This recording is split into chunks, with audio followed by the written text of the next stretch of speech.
Because what you are and what I'm speaking to and from, it's awake, it's alive, and it's confident. What is not confident is a belief. And that's why the word lie isn't belief. Why would it be confident? Constantly in doubt, but what you are is not. And that's hearing these words, maybe the body lights up. Maybe there's like an, oh my God, yes, obvious, yes, isness, beingness speaking to itself.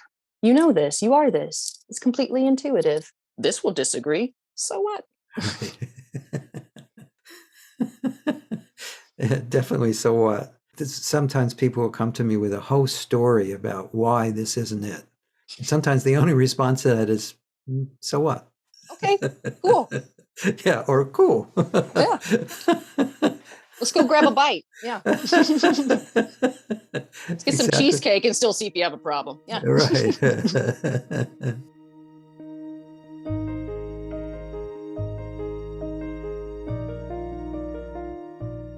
Welcome to Letting Go and the Greatest Secret, where we explore the end of your suffering and the beginning of lasting happiness. I'm Hale Dwoskin, and today I'll be speaking with Anna Brown. Anna Brown is an unorthodox, non-dual speaker who playfully points out the fallacy of seeking liberation. As an ex-spiritual teacher, Anna says it's a joy to debunk myths about life and enlightenment in a fun, uncompromising way. She doesn't subscribe to being a teacher, savior, or therapist. Rather, she is a lass who likes to sometimes chat about this beautiful simplicity.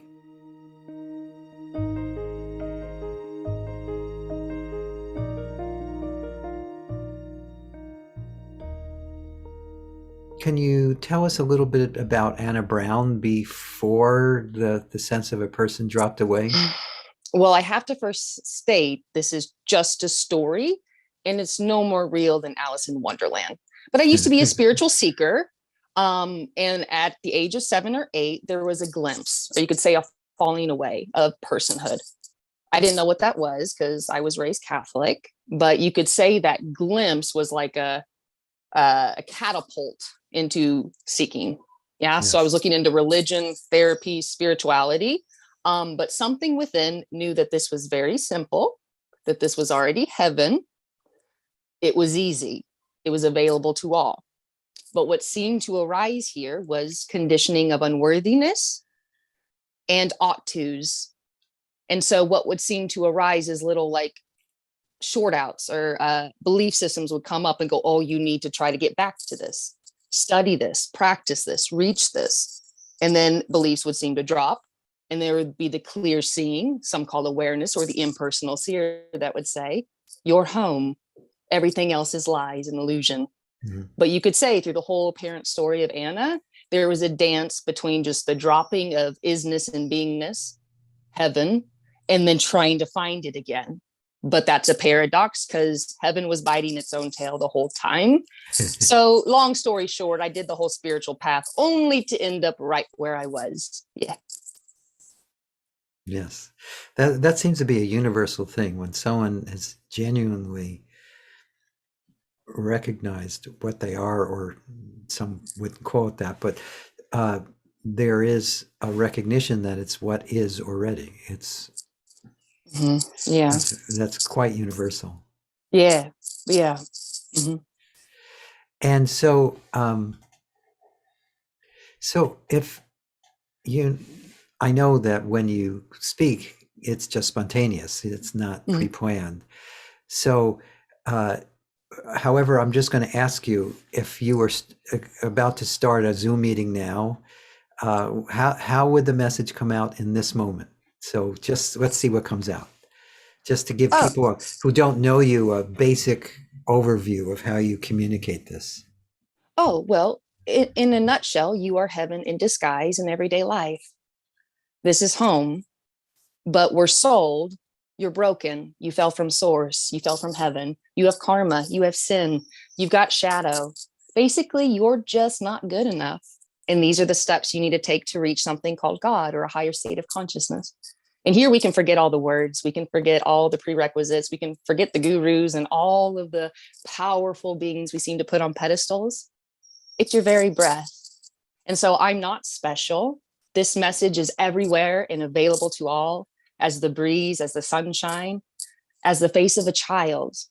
Every day, every moment, if you will, life is singing, you are home, you are divine, this is it. And this does include what we call dense emotions, challenges, breakdowns, and breakthroughs. All of it is the absolute through and through. There is no other. So you're home. Yeah. You never left the garden. Hell no. Only in a fantasy, of course, Yes. but that's the freedom. We're so free, we can appear to clothe ourselves and hide behind shrubs like Adam and Eve. We Yes. never ate the apple, though. Yes. Yeah. So one of the misconceptions a lot of people have is that they can know this as opposed to being this. Can you talk about that? Right. Knowing is kind of like a power hold, right? The more I know, the more powerful I am. The more I can get on top of this. Knowledge is power. Knowledge is security. Not here. We're speaking about something that is completely unknowable. But the good news is no one can take this away from you and no one can give it to you. You were born with it. It's a primordial intelligence. It's what's looking through your eyes already. It's what's appearing as flesh. Now, what we call the illusion of seeking or Maya is I'm going to find this through study and practice, and I'm going to know it, and it stems from an arrogance. And we're speaking about something that's just like an innocence, like being a kid again. Yes. And isn't there also a misconception that we'll somehow know when we've found it, but that is just part of that knowing game, isn't it? It's such a paradox, isn't it? It is. It's really not worth mentioning. It's not worth writing in the diary because you end up right where you are. What we call me, mine, and time is just a mental belief system. And really, that's just what falls away, is the narrator, the constant commentator, and the one projecting.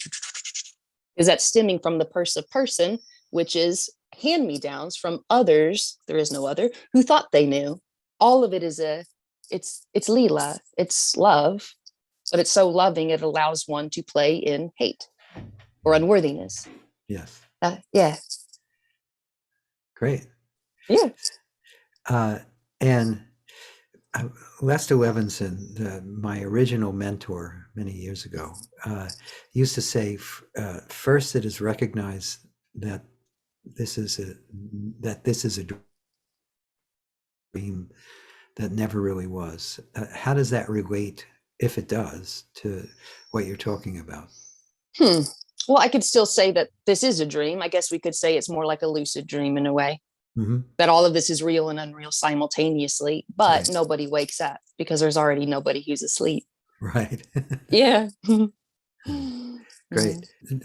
We've kind of covered this, but I wrote down some. I have usually the interactions I do with most people are completely spontaneous, and this has been somewhat too. But I also wrote down some questions because when I'm discussing that which truly is with someone who has any sense of that, there's a tendency for the mind to drop away, and there's no longer any discussion.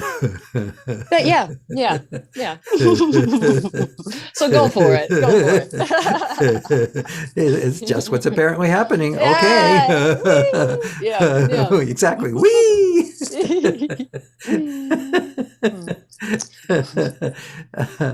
So does the things that we do on the path, well, we don't actually do anything, but the things that appear to have happened on the path have any bearing at all on this that truly is?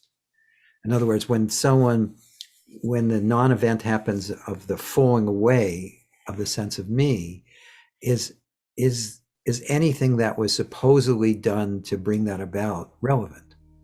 Absolutely not.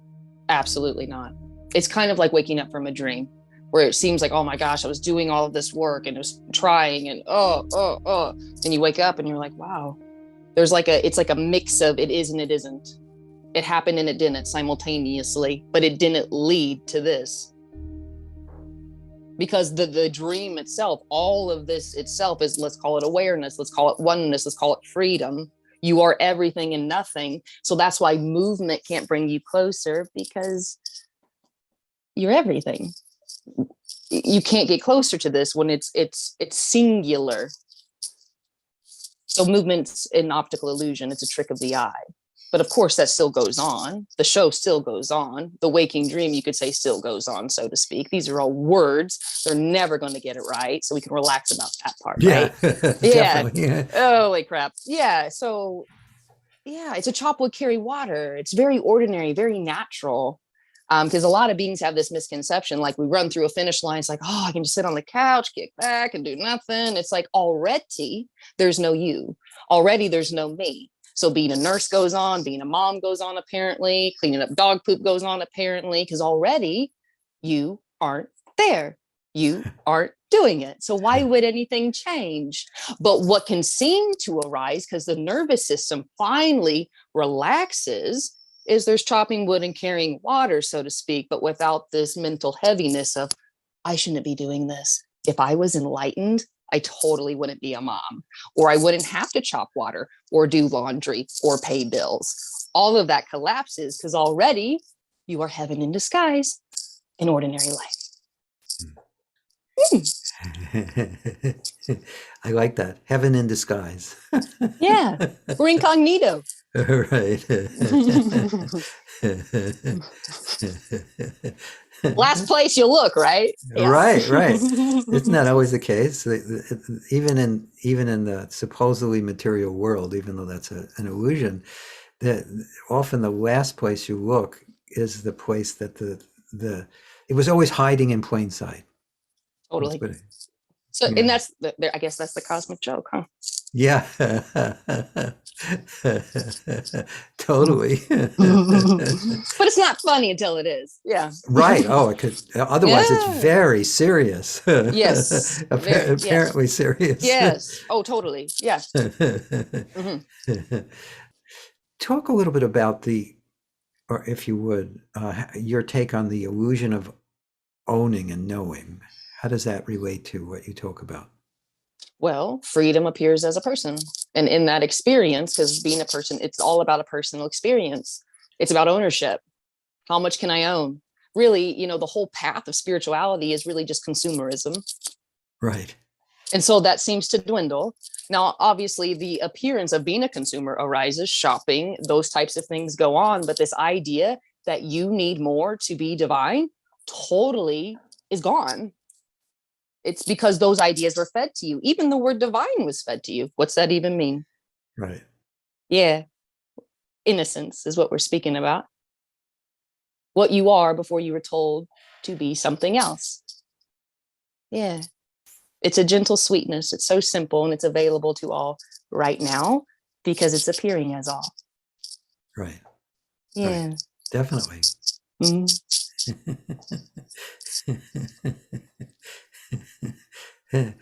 And is knowing, the sense of knowing, just part of that dream of me? Oh, knowing still arises, like knowing where you parked your car, knowing your address, knowing your social security number. None of that stops. So the unknowable appears as knowing. Infinity appears as finite knowledge because it's fun. It's the play. But the finite knowledge can never know infinity. It cannot look back at itself. In other words, the pupil of the eye or the retina cannot look back at the eyeball itself. It is one. It is whole. So what we call the ego or the mind or person is already absolutely perfect and whole. Definitely. And that's being in the world and yet not of it. Yeah. Yes, definitely. Definitely. And is there free will or predetermination, or are both those illusions? Well, they arise in the story of separation. So free will only seems completely concrete when you were there having an experience on a path. That's where all the stress, turmoil, guilt, shame, and insecurity arise from. I did something wrong. I did that, and you did that. Now we all create morality and rule books and prison cells for us to try to figure out why behaviors are appearing this way. But if there's no one, who do we blame? And if nothing is, who do we point the finger to? And so cause and effect lose its grip, whether drastically like that or seemingly like an apparent process over time. But guilt can only arise with the owner, which paradoxically is the absolute appearing as an owner, as a person, until that dissolves. That's freedom. Yeah. Right. And isn't freedom already what is, even Yeah. if it appears to be other than that? Yeah, absolutely. I mean, we're so free we can play in the game of unworthiness. We are so free we can play in dogma. That's how free we are. Until we see, my God, I don't need that. Yeah. It just ends, whether quickly or seemingly like a process over time. But the process is an appearance. Yeah. Yes. Yes. Some people have a, I don't know if this has been your experience too, but some people, it's a sudden dropping away and that's it. But for many, there's tastes. Yeah. And then a apparent back and forth, which is still part of the story until it stops. Yeah, of course. Yeah, that arose here. There was quite a tango from the age of 7 on. And some beings can look at that and go, oh my God, that's so great. No, it was more of a curse, to have that. Yeah, that's what yeah. So for this, it was a tango. For some, it's just joop. Yeah, but neither one is right or wrong or better or worse. Yeah. Some dive into the pool really quickly. Some like to slowly get in because it's a little chilly. Each their own, Yeah. Yes, absolutely. Skinny dip, yeah. Good. So, but is there even a pool to get into, or anyone to get into it? So, well, as long as there's form, we're going to speak in duality. Right. As long as we open our mouth, there's going to be that. There's going to be the ping pong. There's going to be the ping pong. Yeah, of course. No, but there doesn't have to be that. But obviously, that does arise. That's why the conversations appear like this, because there does seem to be that play of either a quick or slow undressing. Yeah, to realize there's no one there. Right. Yeah, it takes so many different forms and flavors, doesn't it?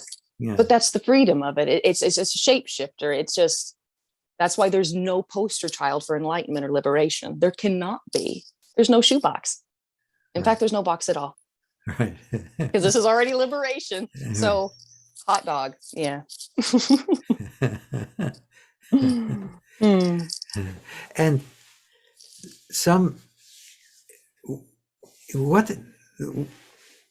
how to put this into words?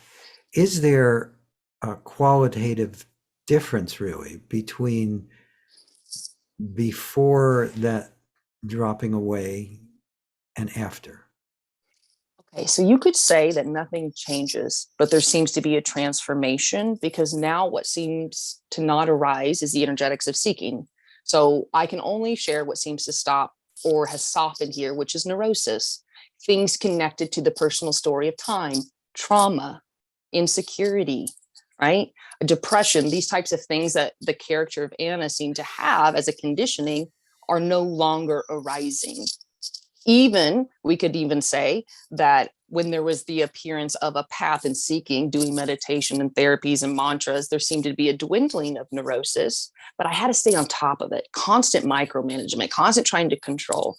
And what we're talking about here is the seeing through that none of it was. The past or the future never was. So that whole guilt starts to just dwindle, soften, or completely collapse in an instant, because there is no time. And that's when we can see miraculous healings, beings walking out of wheelchairs, beings opening their eyes to see, miraculous, what we call healings. Yeah. And I just had a question that's gone. That's why I wrote things down. Isn't that funny? so, so, so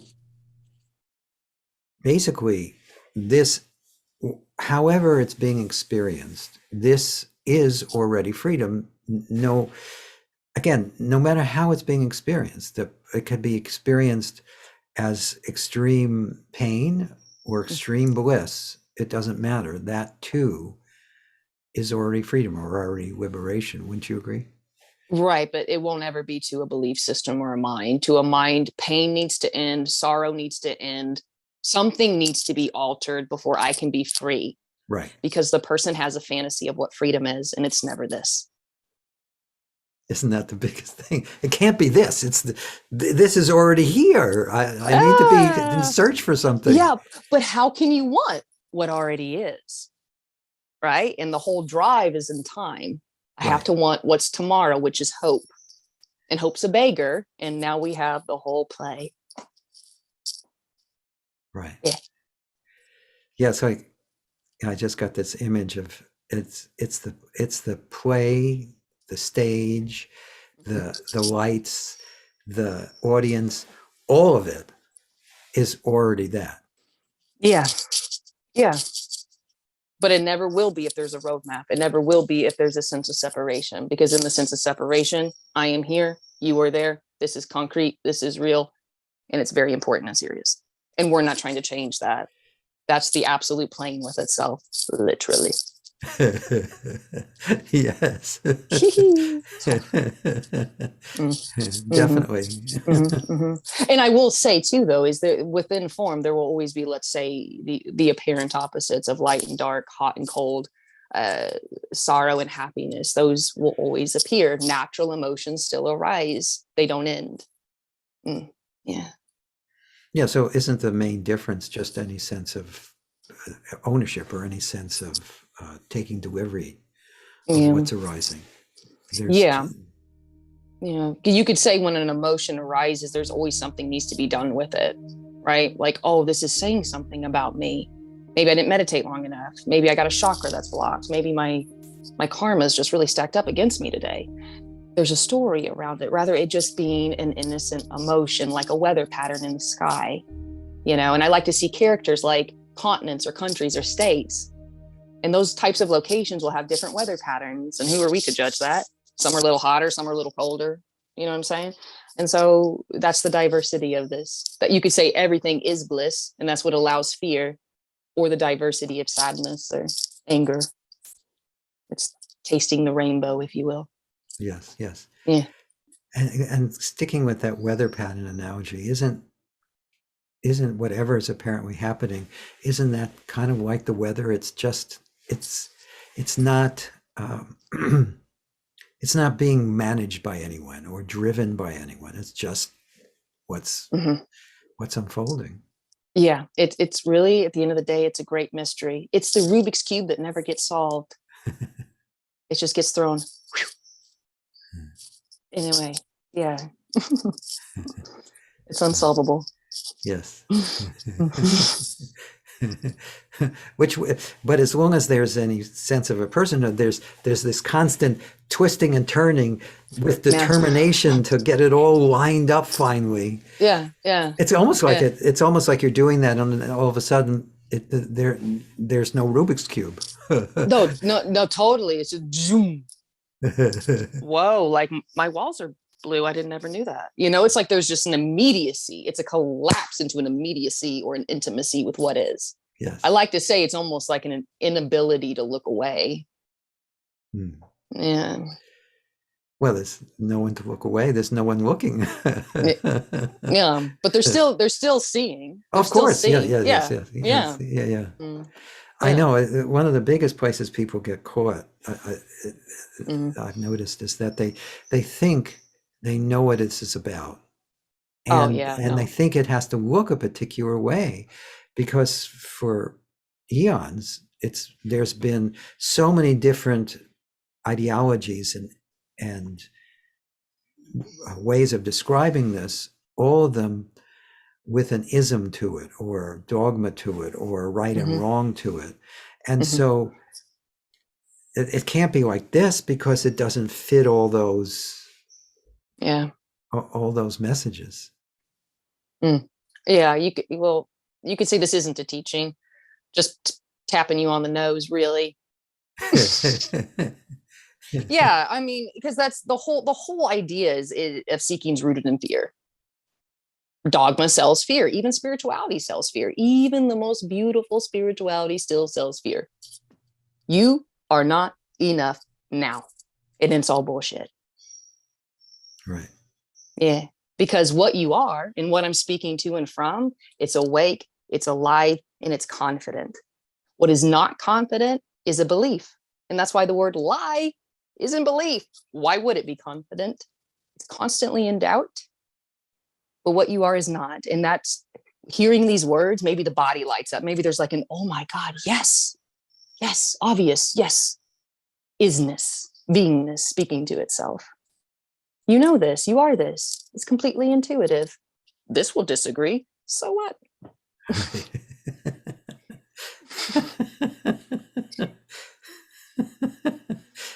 Definitely. So what?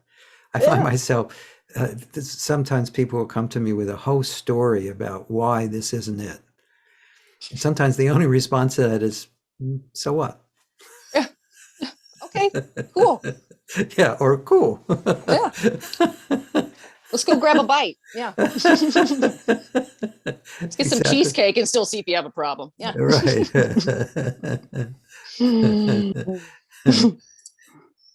So, okay. We got the case of the giggles. That's okay. Yeah.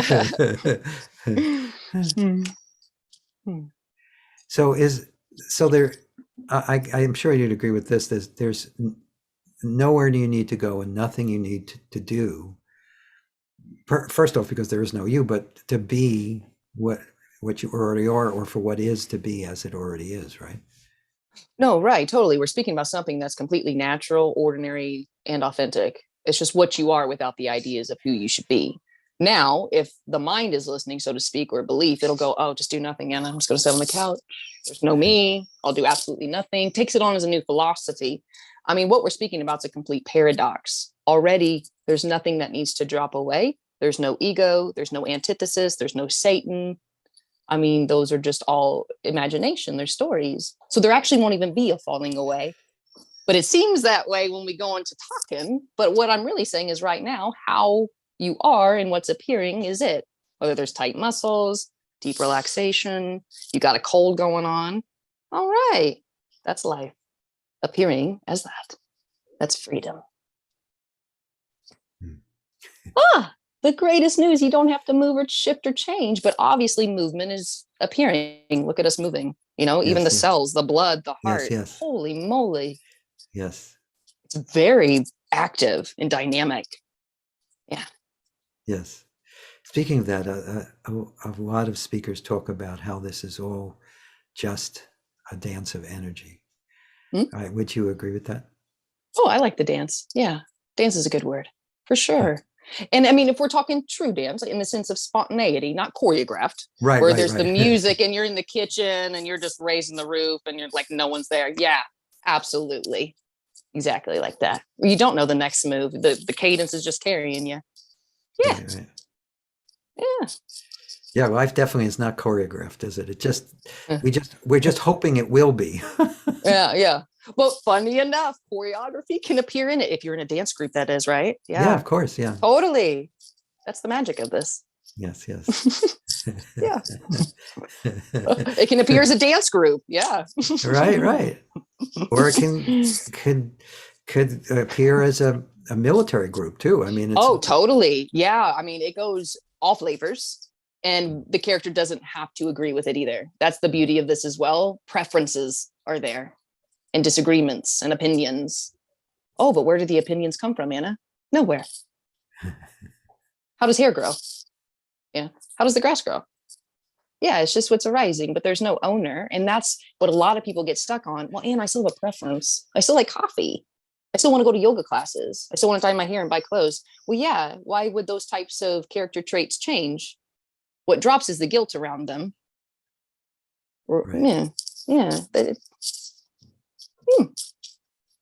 Yeah, nothing needs to change. Mhm. What is. Yeah. Definitely. Change So, appears. oh no, Obvious. Yeah. constantly, yes. Yeah. Yeah. So, is there actually even a mind? No. But as long as we're talking and someone has a question, yeah. Yeah. We go into that. But there is no mind. We have no mind. We have no ego. And it's like as soon as we go into that, it's kind of like, well, where do you go from there then? As long as we have a mind, now we got shit to do. And I'm really saying there's no mind, there's no you already. Oh, but what about the hateful thoughts, Anna? Oh, what about the frustration and the judgments? You're not choosing that. And judgments can still arise in preferences. There's a loosening with it. There's no guilt. Oh, because now the rule book's gone. You're not a sinner. There's no such thing. But there are no saints either, No, right? no, but it appears within the form, of course. Yes, yes. Yeah. But you could say within the dream, the whole idea is I'm broken, lack, sin, karma, whatever word you want to use on it. Yes. Yeah. Because sin really just means missing the mark. Yes. Something's off. Yeah. But even that, Yeah. isn't there no mark to miss? There isn't. But as long as they're seeking, which obviously there appears to be, that's why the conversations arise like this. Someone's Yes. going to listen to this. There's an Right. idea in a storybook, whether it's rooted in Christianity or spirituality or therapy, of I need to change and be altered. Man, some of the stories are really heavy and some are light, Yeah. That's so funny. I think it's because of your Christian background, but I just heard everyone's actually altar boys and girls, but it's alter as in continuing trying to alter what is. Yeah. No, not true. Yeah. not standing at the altar, or behind the altar. It's No, yeah, wordplay. I like that. No, truly, it's constant alteration. Yeah. Yeah. we're in a constant remodel of a house that doesn't exist. Yeah. Yeah. But funny enough, remodeling does appear. Yes, yes. Oh, the remodeling is very busy. Yeah. Yeah. Yeah. Oh no, I mean like actually remodeling a house may appear. Oh yes, absolutely. Yeah, Yes, yes. Yeah. Yeah, of course. Yeah. And I go further to say too that the character may be inspired, let's say, to start exercising, right? Or train for a marathon. All of those things can still appear. I don't yeah. It's just so natural. So training, going to school, studying, all of these things arise. It's just, it doesn't bring you closer to this. Right. It's the fulfillment. I like to see it like branches of the tree, just branching out. It's an extension of the fulfillment you are already. Mm-hmm. Yes. So let's see. So is there anything else that often comes up in your conversations with people that you think would be helpful to share? No, nothing's popping up. Yeah, there's not much unless there's a question. I mean, most beings have the same question. How do I get to where you are? That's fun. Yeah. Yeah, yeah. Yeah. You can't. You're already home. But this is directionless.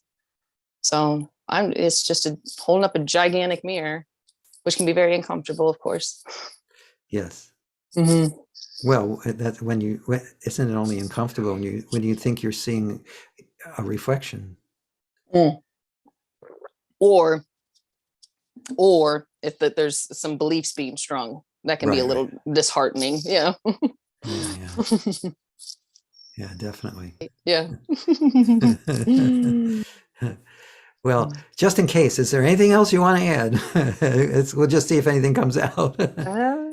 I've pretty much covered it all. You're home. Yeah. What you're looking for is what's looking. Can't get closer to it. Right. Yeah. I mean, we can tap dance all day with different words and, angles, but it's really the same thing in a different sentence. Repackaged. Yeah. Same if you go to my YouTube, it's the same non-message, really, same reflection, just it comes from different words appear. It's funny Right. though. It's literally And, the same thing. Yeah. right. And different backgrounds, chicken Mm. coops and. Yeah, you're right. Yeah. By Yeah, absolutely. the way, did Yeah. you move yet? Not yet. Next Friday. Oh, congratulations. Just You're about almost though. there. Just about. Yeah, just about, man. We're in the process. Yeah. Thank you though. Well, good.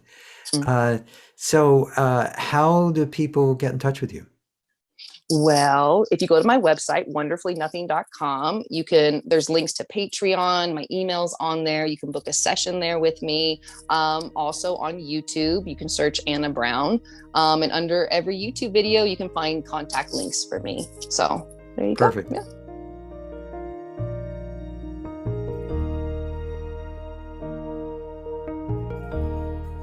I hope you enjoyed our conversation with Anna Brown. You can learn more about Anna at wonderfullynothing.com. That's wonderfullynothing.com. If you've enjoyed this podcast, please subscribe so you have immediate access to future episodes.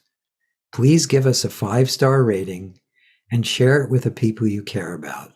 If you'd like to learn more about my work, my mentor, Lester Levinson's work, and the Sedona method, please visit www.sedona.com. As you explore our site, you learn the key to lasting happiness, success, peace, and emotional well-being. We have books, courses, events, and plenty of free material to explore. Again, go to sedona.com. That's SEDONA.com. Thank you for being here, and we'll catch you on the next episode of Letting Go and the Greatest Secret.